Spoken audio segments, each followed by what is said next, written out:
দীর্ঘ 20 বছর পর নওগাঁ আসছেন তারেক রহমান। নওগাঁতে আসলেন, তারই উচ্ছ্বসিত জনতা কিন্তু দেখতে পাচ্ছেন নওগাঁতে।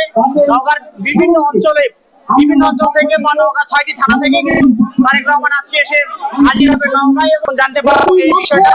আমরা জানতে চাচ্ছি এই নওগাঁতে এসে কথা বলছেন।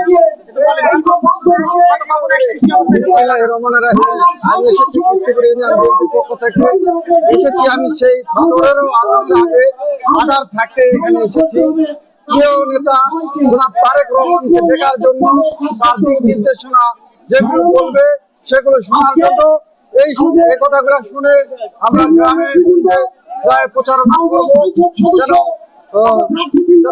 আমাদের 12 তারিখে ফেব্রুয়ারির ভোট যেন ধানের শীষে সবাই ধানের শীষে ভোট দেয়, এই প্রত্যাশায় করি। এবং আপনারা জানেন আজকের ঈদের চেয়েও বেশি আনন্দ লাগে এখানে। নওজোয়ান মাঠ কানায় কানায় মানুষের সমাগম হয়ে গেছে এখানে। ইনশাল্লাহ নওগাঁর ঠিক 5:30টায় আমাদের বক্তব্য দিবেন নওগাঁতে তারেক রহমান এবং সেই সুবাদে আমরা কিন্তু আজ এই এটিএম মাঠে আমরা সবাই এই ছিল।